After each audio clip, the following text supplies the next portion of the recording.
الحمدللہ رب العالمین والعاقبۃ للمتقین والصلاۃ والسلام علی رسولہ الکریم۔ محترم حضرات، آج جمعرات ہے اور 8 اپریل 2021 ہے، اور ہم انشاءاللہ 2 حصوں میں اپنے سوال جواب مکمل کریں گے، اور پہلے حصے میں عام سوالات ہوں گے اور دوسرے حصے میں صرف رمضان سے متعلق سوال جواب ہوں گے۔ اللہ تعالیٰ سے ہم دعا کرتے ہیں کہ اللہ تعالیٰ ہمیں صحیح بات کہنے کی اور آپ کو صحیح بات سمجھنے کی توفیق عطا فرمائے۔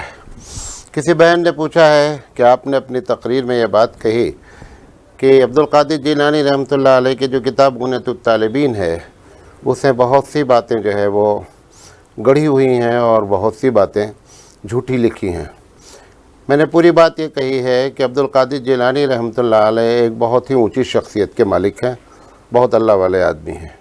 ان کی یہ کتاب عربی زبان میں تھی، اس کو لوگوں نے اردو میں جب ترجمہ کیا تو محقق مفتی راشد صاحب کاندھلوی مدد علی کا کہنا یہ ہے کہ ترجمے میں لوگوں نے اپنی طرف سے تقریباً 100 پیج اس میں داخل کر دیے۔ اب نتیجہ یہ نکلا کہ اس میں اتنی خرافات داخل کر دی گئی 100 پیج میں کہ عام آدمی کو پتہ لگانا ہی مشکل ہو جاتا ہے کہ حقیقت میں اس میں کون سی بات صحیح ہے اور کون سی غلط ہے۔ تو اس بنیاد پر بہن نے پوچھا ہے کہ ایسی کتاب کا مطالعہ کرنا چاہیے یا نہیں۔ اگر اتنا علم ہے کہ وہ فلٹر کر سکے، چھانٹ سکے اس میں صحیح کیا ہے اور غلط کیا ہے، تو پڑھنی چاہیے کتاب، اور اگر ایسی صلاحیت نہیں ہے تو بہتر یہ ہے کہ ایسی کتابیں نہیں پڑھنی چاہیے۔ اس سے عبدالقادر جیلانی رحمۃ اللہ علیہ کی شان میں گستاخی بھی ہوتی ہے، اور جن لوگوں نے ایسی حرکت کی ہے انہوں نے بہت بڑی جو ہے وہ امانت میں خیانت کیا ہے۔ پوچھا گیا ہے کہ بعض کتابوں میں وضو کے درمیان میں بہت سی دعائیں نقل ہیں، حتیٰ کہ کلی کرنے کی دعا، ناک میں پانی ڈالنے کی دعا، منہ دھلنے کی دعا، ہاتھ دھلنے کی دعا، پیر دھلنے کی دعا۔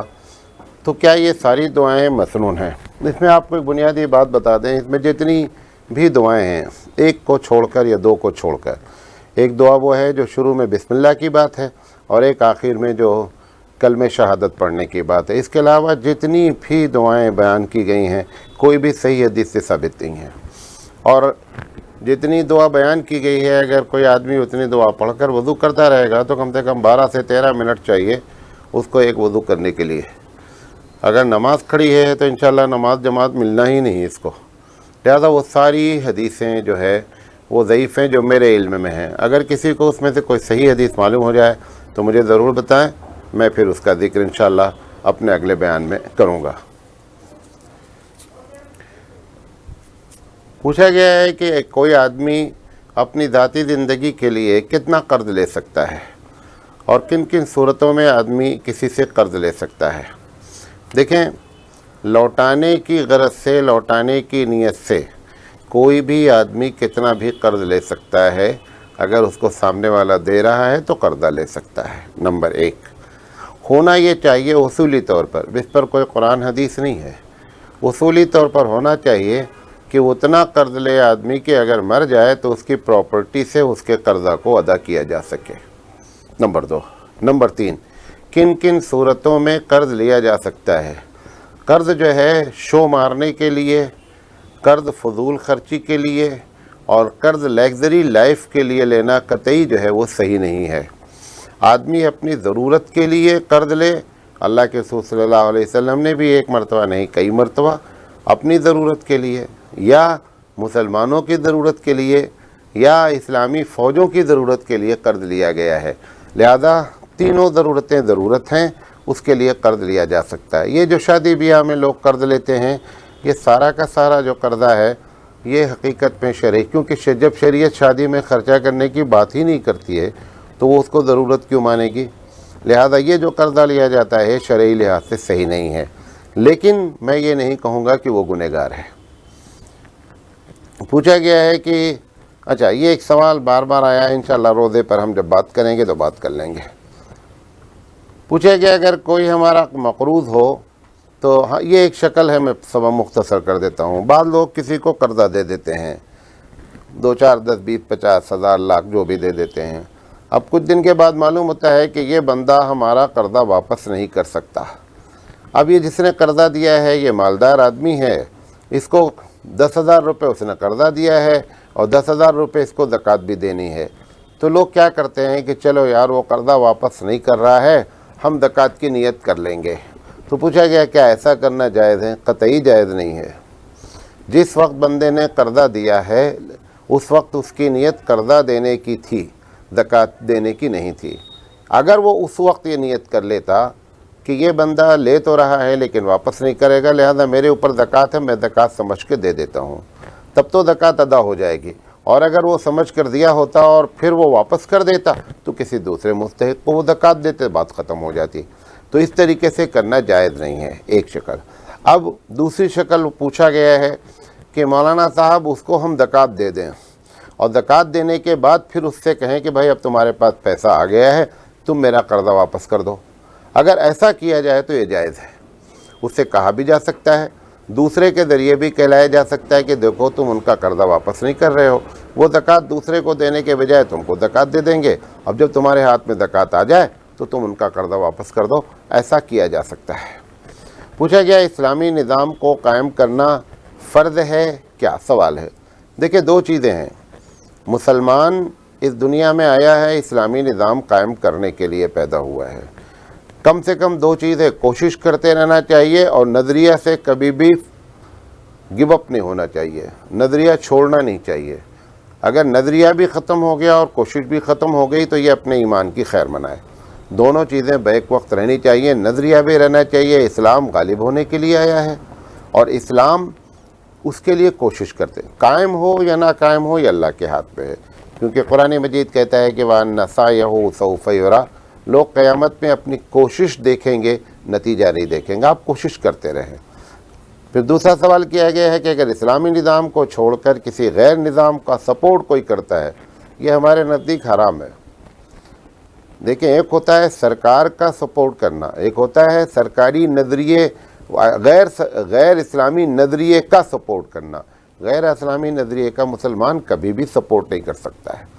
جیسے یہاں پر ایک صاحب نے ایک دن دیکھیں ایک سیکولرزم اور ہم بہت ہی آزاد خیال ہیں، ہم سب کو لے کر کے چلتے ہیں، بھائی چارگی ہے۔ ایک محفل میں ایک صاحب نے کہا کہ میں مسجد کا اعلان ہو رہا تھا تو انہوں نے کہا کہ میں ہر سال ہر مہینے مسجد کے الیکٹرک کا بل ادا کروں گا۔ اس کے کچھ دن کے بعد ایک دوسرا پروگرام مندر کی اوپننگ کا ہوا تو ایک مسلمان صاحب نے وہاں پر یہ کھڑے ہو کر کے کہا بھائی چارگی میں کہ ہم بھی جو ہے وہ بڑے ہی دوست ہیں، انہوں نے یہ کہا کہ مندر کا بل بھی ہم ہر مہینہ ادا کریں گے، ہمارے پاس ایسی بھائی چارگی نہیں ہے۔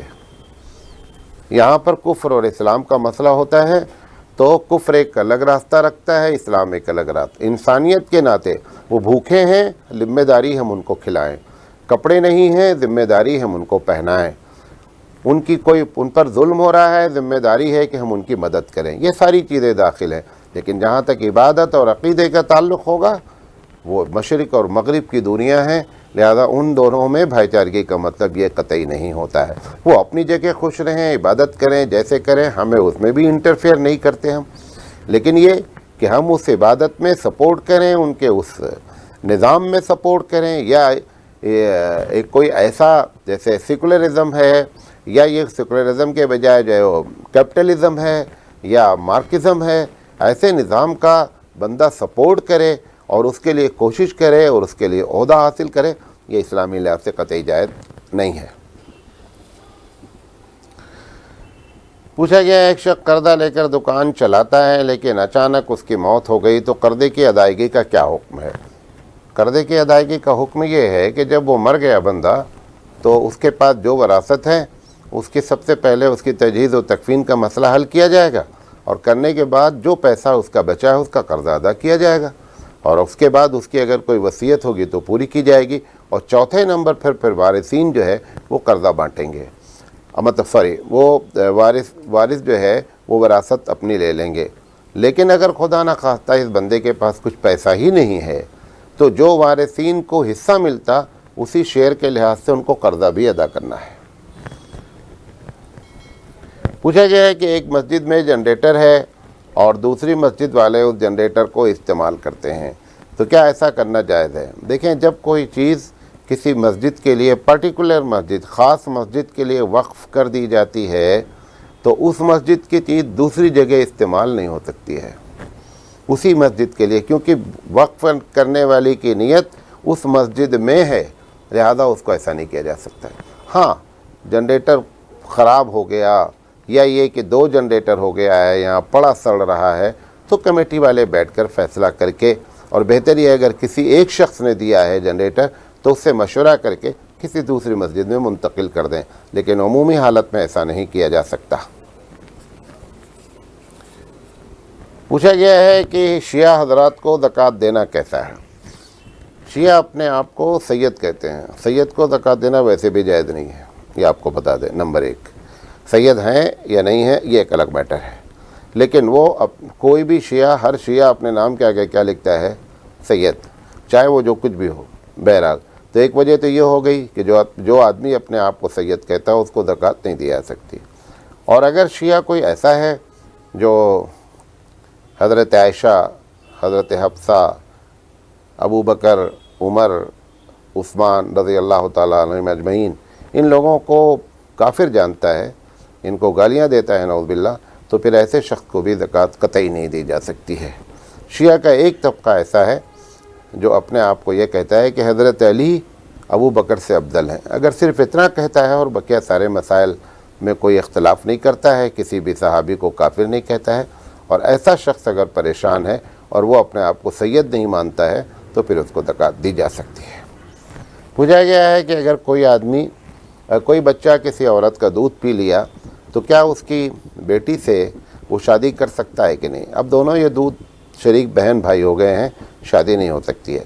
ویسے جن صاحب نے یہ سوال کیا ہے وہ سوال غیر واضح ہے، اگر وہ ذاتی طور پر اور سوال کو واضح کر کے کریں تو زیادہ بہتر ہوگا۔ پوچھا گیا ہے کہ ہمارے شہر میں مراد آباد میں کرفیو ہے، رات 9 بجے سے، اور عشاء کا وقت 8:02 پہ شروع ہوتا ہے، تو ہم تراویح کی نماز کس طرح ادا کریں؟ مطلب علم ترا سے پڑھ لیں یا قرآن مجید پڑھیں؟ دیکھیں، علم ترا سے تراویح پڑھنے کا کوئی حکم نہیں لکھا ہوا ہے۔ قرآن کریم پڑھیے، چھوٹی چھوٹی صورتیں پڑھ لیجئے۔ قرآن مجید کا تراویح میں مکمل کرنا کوئی فرض اور واجب تو ہے نہیں، لہذا آپ 8:02 پہ ہوتا ہے، وقت شروع ہوتا ہے، فوراً اذان دے کر کے 8:10 پہ جماعت شروع کر لیں، اور 9 بجے سے پہلے جو ہے تراویح ختم کر لیں۔ ضروری نہیں ہے کہ قرآن ختم کریں، لیکن قرآن پڑھیں، کوئی علم ترا سے پڑھنا کوئی چیز نہیں ہوتی ہے۔ یہ تو مجبوری درجے میں گاؤں میں چونکہ وہ 10 صورتیں ہوتی ہیں، لہذا وہ 10 صورتیں پہلی 10 رکعت میں، پھر 10 رکعت میں اسی کو ریپیٹ کر کے اپنی نماز پوری کر لیتے ہیں۔ تو اس طریقے سے کوئی علم ترا کوئی چیز نہیں ہے۔ قرآن کریم پڑھنے کی کوشش کریں اور اسی وقت میں مختصر پڑھیں، قرآن کریم پڑھیں تو زیادہ افضل ہے۔ پوچھا گیا ہے کہ USA سے سوال آیا ہے کہ وتر کی نماز تہجد سے پہلے پڑھنا یا بعد میں پڑھنا افضل ہے؟ یہ بات یاد رکھیں کہ ہمیشہ وتر کی نماز کو آخری نماز بنانا افضل ہے۔ اگر عشاء میں آپ نے وتر کی نماز جماعت سے پڑھ لیا تو پھر ایسی شکل میں اب جب آپ تہجد پڑھیں گے تو وتر کے بعد پڑھیں گے، پڑھ سکتے ہیں، لیکن جن لوگوں کو کی عادت ہے تہجد پڑھنا مقصد ہے، تہجد پڑھتے ہی رہتے ہیں، تو ایسے شخص کو وتر کی نماز عشاء کی تراویح کے ساتھ چھوڑ دینا چاہیے۔ جماعت ہو رہی ہے، آپ اپنا الگ ہو جائیں، تراویح پڑھ چکے آپ کنارے ہو جائیں، اور رات میں آپ اٹھ کر کے 2 4 8 رکعت جو آپ کو اللہ توفیق دے تہجد پڑھیں، اور پڑھنے کے بعد پھر آخری رکعت جو ہے، آخری نماز جو ہے وہ وتر کی بنائیں۔ پوچھا گیا وضو کی دعاؤں کا شرعی حکم کیا؟ بھی میں نے اس کا جواب دے دیا ہے کہ جو بھی دعائیں بیان کی جاتی ہیں اس میں سے اکثر و بیشتر جو ہے وہ کسی صحیح حدیث سے ثابت نہیں ہے۔ پوچھا گیا مولانا صاحب کیا یہ بات صحیح ہے کہ شیعہ کی عورتوں میں ختنہ ہوتا ہے، اور یہ کہاں تک صحیح ہے؟ یہ بات جو ہے وہ مشہور کی گئی ہے، یہ بات صحیح نہیں ہے۔ ایک بات یہ جو عورتوں کے ختنہ کرنے کی بات تھی، یہ عرب میں نبی کریم صلی اللہ علیہ وسلم کے زمانے میں سارے قبیلے نہیں، کچھ قبیلوں میں جو ہے وہ اس قسم کی بات تھی۔ یہ کوئی نہ سنت، نہ اللہ کے رسول نے فرمایا ہے، اور لیکن اللہ کے رسول نے منع بھی نہیں کیا ہے، اور آج کل جو ہے یہ مصر کے علاوہ بقیہ کہیں بھی جو ہے یہ روایت باقی نہیں ہے۔ پوچھا گیا ہے کہ مسجد میں فرض نماز کے علاوہ جو لوگ عبادت کرتے ہیں، بیٹھ کر کے تسبیح پڑھتے ہیں، قرآن کریم پڑھتے ہیں، تو کیا مسجد کی چیزیں، لائٹ ہے، پنکھا ہے، ان چیزوں کا استعمال کرنا جائز ہے یا نہیں؟ دیکھیں یہ عرف عام میں چیزیں ہیں، لہذا ایسی چیزوں میں اتنا زیادہ متشدد نہیں ہونا چاہیے، اور نہ مسجد کے کمیٹی والوں کو اتنا تشدد اختیار کرنا چاہیے کہ نماز جیسے ہی ختم ہوئی کھٹ سے پنکھا بند کر دیں، پنکھے اور لائٹ آف کر دیں، ایسا نہیں کرنا چاہیے۔ بلکہ اگر کوئی آدمی اللہ کے ذکر میں بیٹھا ہوا ہے، یاد کر رہا ہے، قرآن پڑھ رہا ہے، نماز پڑھ رہا ہے، نفل پڑھ رہا ہے، تو پھر ایسی جلدی نہیں کرنی چاہیے۔ لیکن اگر اس کی آڑ میں یہ ہو رہا ہے کہ لوگ بیٹھ گئے ہیں اور بیٹھ کر کے گپے مار رہے ہیں اور پنکھا چلا رہے ہیں اور لائٹ جلا رہے ہیں، تو پھر ایسا کرنا صحیح نہیں ہے۔ مسجد کا استعمال غلط ہو رہا ہے چیزوں کا۔ ایک صاحب نے پوچھا ہے کہ مولانا صاحب اللہ کیوں کہتا ہے کہ نبی پر درود بھیجو؟ یہ قرآن مجید کی ایک آیت ہے جس میں کہا گیا ہے کہ ان اللہ و ملائکتہ، اور اس کے علاوہ بھی النبی کریم صلی اللہ علیہ وسلم بھی کہتے ہیں مجھ پر درود بھیجو اور اللہ تم پر جو ہے وہ رحمتیں نازل کرے گا۔ تو پوچھا گیا ہے کہ اس کی بنیادی وجہ کیا ہے؟ دیکھیں، ایک بات یاد رکھیں کہ اللہ تعالیٰ، اس میں بنیادی وجہ یہ ہے کہ جب جو ہے وہ اللہ کے رسول پر لوگ درود بھیجتے ہیں تو پروردگار عالم بہت خوش ہوتا ہے، لہذا وہ یہ چاہتا ہے کہ ہمارے نبی پر درود بھیج کر لوگ اپنی جنت بنائیں۔ یہ اصل بنیاد ہے۔ اس وجہ سے اللہ، چونکہ اللہ کو جنت میں جنت جانے کے سارے طریقے بندوں کو بیان کرتا ہے کہ بندہ کسی بھی راستے سے جنت میں آ جائے، تو یہ بنیادی وجہ ہے کہ نبی پہ درود بھیجنے کی بات کہی گئی ہے۔ پوچھا گیا ہے کہ جب اللہ نے نبی کو بخش دیا ہے تو پھر اس کی ضرورت کیا ہے کہ ان پر درود بھیجا جائے؟ نبی کو بخش دیا گیا ہے، یہ اہل سنت والجماعت کا عقیدہ ہے، اور بعض ہمارے پاس قرآنی آیت بھی اس پر دلائل کرتے ہیں۔ بخش دینا الگ ہوتا ہے اور جنت کا اعلیٰ مقام ہونا الگ ہوتا ہے۔ یہ جو بات کہی گئی ہے تاکہ جنت میں اعلیٰ سے اعلیٰ تر مقام نبی کریم صلی اللہ علیہ وسلم کو اللہ جو ہے عنایت فرمائے، اس وجہ سے یہ بات کہی گئی ہے۔ پوچھا گیا ہے کہ مولانا صاحب نبی کریم صلی اللہ علیہ وسلم سے محبت کیسے پیدا ہو اور اس کی کسوٹی کیا ہے؟ دیکھیں، نبی سے محبت، کسی سے محبت کا طریقہ یہ ہوتا ہے کہ آپ اس کی ذاتی چیزوں کو جتنا عمل کریں گے وہ اتنا محبت ہوگی۔ ایک آدمی کو، ایک مثال دیتا ہوں، ایک آدمی کو ایک ہیرو سے محبت ہوتی ہے۔ اگر وہ بال بے تکا رکھتا ہے تو یہ بندہ بھی اسی کے اسٹائل میں بال رکھ لیتا ہے۔ اگر وہ پینٹ پھاڑ کر کے گھومتا ہے تو یہ اپنا پینٹ پھاڑ لیتا ہے۔ تو پتہ کیا چلا کہ محبت کی علامت ہے ذاتی زندگی پر عمل کرنا۔ یہ تو بے تکی حرکتیں ہیں۔ ہمارے نبی کریم صلی اللہ علیہ وسلم کی جو ذاتی زندگیاں ہیں، آپ کھاتے کیسے تھے، آپ بیٹھتے کیسے تھے، آپ کپڑا کیا پہنتے تھے، آپ مسواک کیسے کرتے تھے، آپ بات کرتے تھے تو مسکراتے تھے، جب لیٹتے تھے تو پہلے بستر جھاڑ لیتے تھے، جب اٹھتے تھے تو پہلے ہاتھ کو پانی۔ اگر آپ نبی کی سنت کو اس طریقے سے کریں گے تو خود بخود نبی سے محبت پیدا ہو جائے گی۔ ایک بات پوچھا گیا ہے کہ اس کی کسوٹی کیا ہے، کیسے معلوم ہو کہ ہم کو نبی سے محبت ہے؟ یہ بہت اچھا سوال کیا ہے جنہوں نے بھی کیا ہے۔ یہ کسوٹی یہ ہے کہ جب شریعت ایک بات کہے اور ہماری رسم و رواج، ہمارے باوا دادا، ہمارا محلہ، ہمارا کلچر ایک بات کہے، اس وقت آپ کس پر عمل کرتے ہیں؟ مثال کے طور پر اماں کہہ رہی ہیں کہ نہیں بیٹا جو ہے وہ تمہیں دولہے بن رہے ہیں، امام دامن باندھنا ہے۔ آپ نے دیکھا ہے وہ باندھے رہتے ہیں پیسہ۔ شریعت میں یہ حرام ہے۔ ضامن اللہ ہے، کوئی ضامن نہیں ہوتا ہے۔ وہ 5 روپے کا سکہ ضامن نہیں ہوتا ہے۔ اب وہ ماں کہہ رہی ہے نہیں بیٹا میں تو تیری ماں ہوں، یہ لڑکا کہہ رہا ہے نہیں اماں یہ جائز نہیں ہے، پھر بولتا چلو اماں تمہیں بول رہے ہیں، ایک مرتبہ کی بات ہے باندھ لیتے ہیں۔ اس کا مطلب آپ کے دل میں رسول کی محبت ہے ہی نہیں۔ یہ کسوٹی ہے۔ جب دونوں چیزیں آپس میں آمنے سامنے آ جائیں اس وقت آپ نے کس پر عمل کیا ہے اسی سے آپ کو محبت ہے۔ ہماری تہذیب ایسی ہے، ہمارے علاقے میں ایسا ہوتا ہے مولانا صاحب، ٹھیک ہے سنت تو یہ ہے لیکن ہمارے تو آپ کو علاقہ پسند ہے، نبی کی سنت نہیں پسند ہے۔ یہ سمجھ لینا چاہیے کہ ہم جھوٹے مومن ہیں اور غلط بات کر رہے ہیں۔ ہم دعویٰ کرتے ہیں نبی سے محبت ہے، ورنہ حقیقت میں ہم کو نبی سے محبت نہیں ہے۔ محبت جس سے ہوتی ہے ساری دنیا ایک طرف ہوتی ہے، وہ ایک طرف ہوتی ہے، لہذا محبت کا یہ تقاضا ہے۔ پوچھا گیا ہے عورت کی نماز گھر میں پڑھنا افضل ہے یا مسجد میں؟ عورت کی نماز گھر میں پڑھنا افضل ہے۔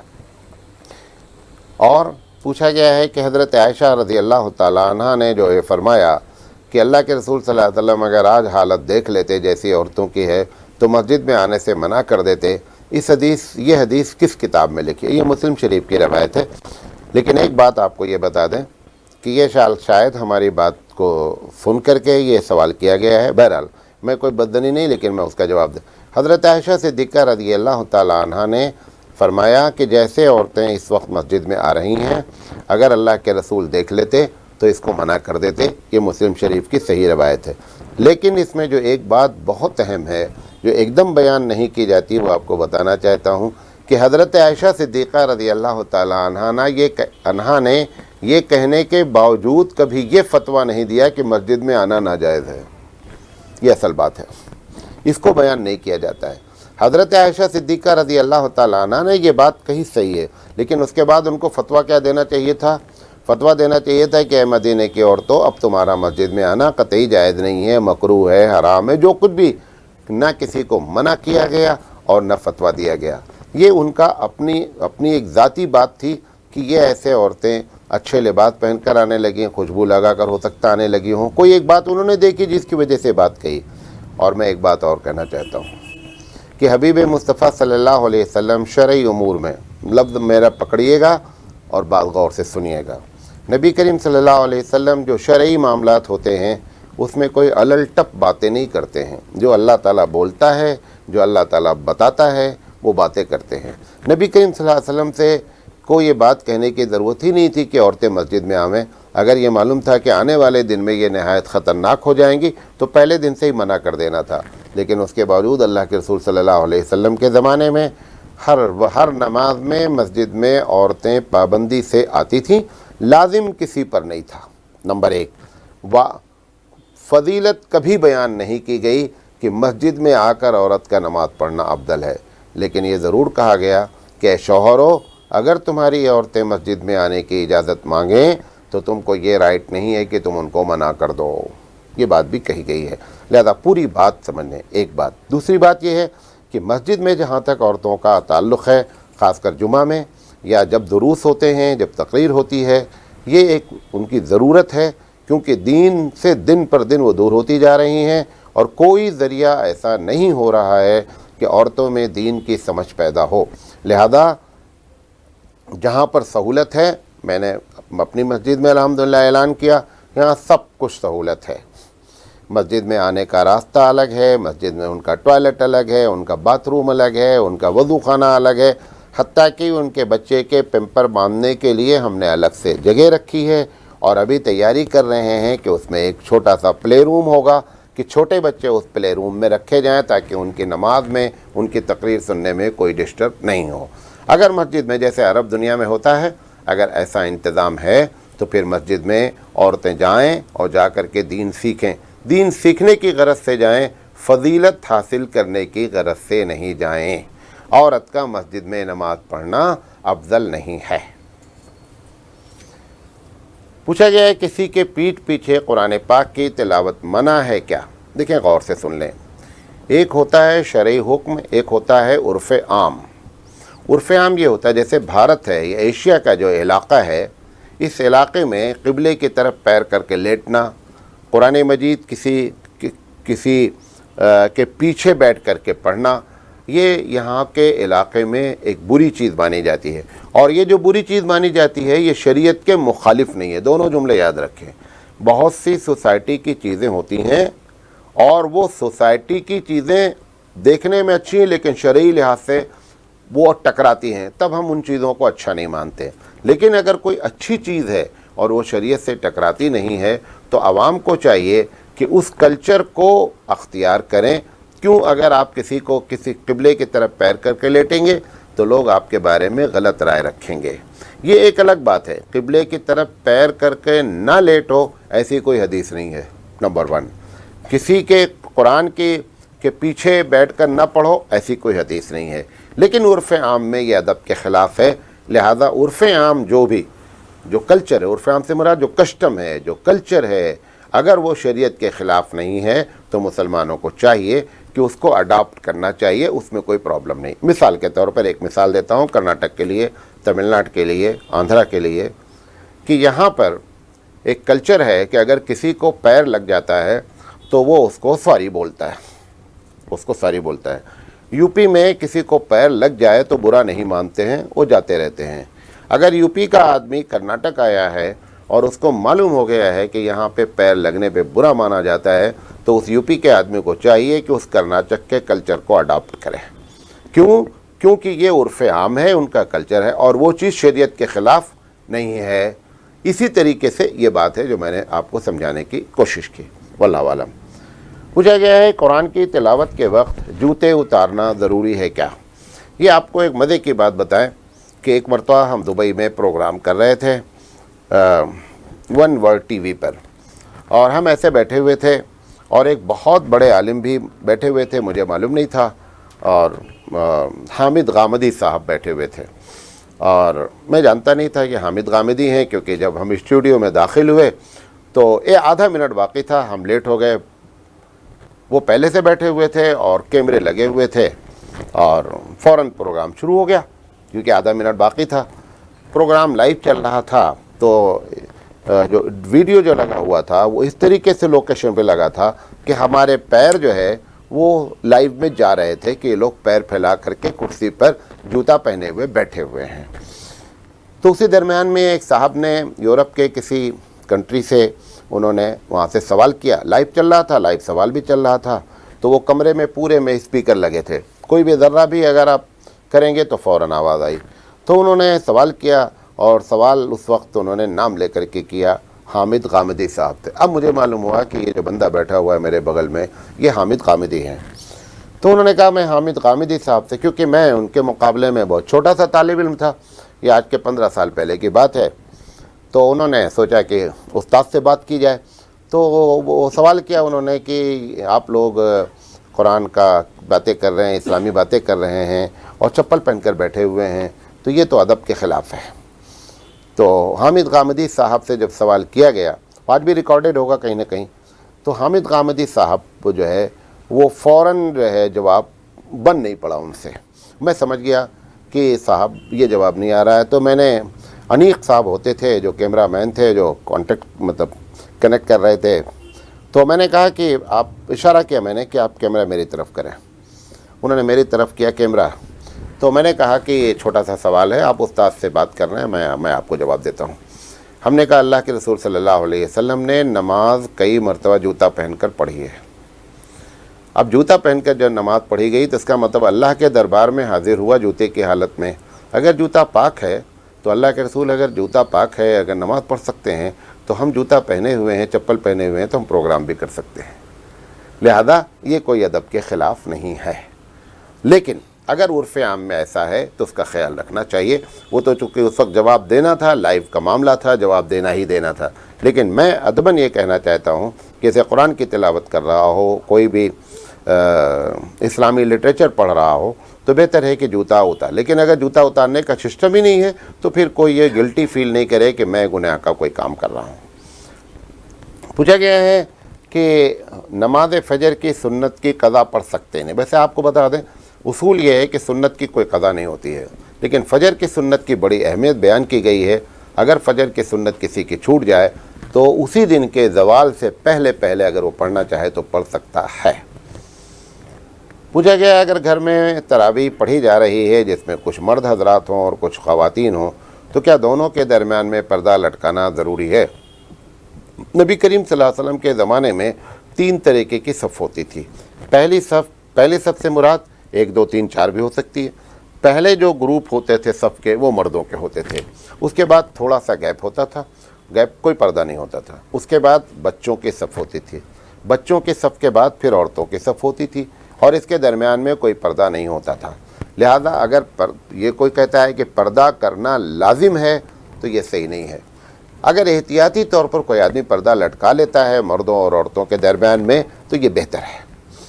لیکن نہ لٹکانے والا, پردہ نہ لٹکانے والا کوئی گنہگار نہیں ہے. پوچھا گیا کہ جس طرح تراویح مردوں پر واجب ہے, کیا اسی طرح عورتوں پر بھی واجب ہے؟ تراویح نہ مرد پر واجب ہے نہ عورت پر واجب ہے. واجب نہیں ہے, تراویح فرض نہیں ہے. تراویح سنت موقدہ ہے امام ابو حنیفہ رحمۃ اللہ علیہ کے نزدیک, سنت ہے امام شافعی رحمۃ اللہ علیہ کے نزدیک. لہذا اس میں عورت اور مرد میں کوئی اختلاف نہیں ہے. تراویح جس طرح مردوں کو پڑھنا چاہیے ایسے ہی عورتوں کو پڑھنا چاہیے. یہ ہمارے سوال جواب کا پہلا حصہ مکمل ہوا. انشاءاللہ ہم دوسرا حصہ آپ کے سامنے پیش کریں گے.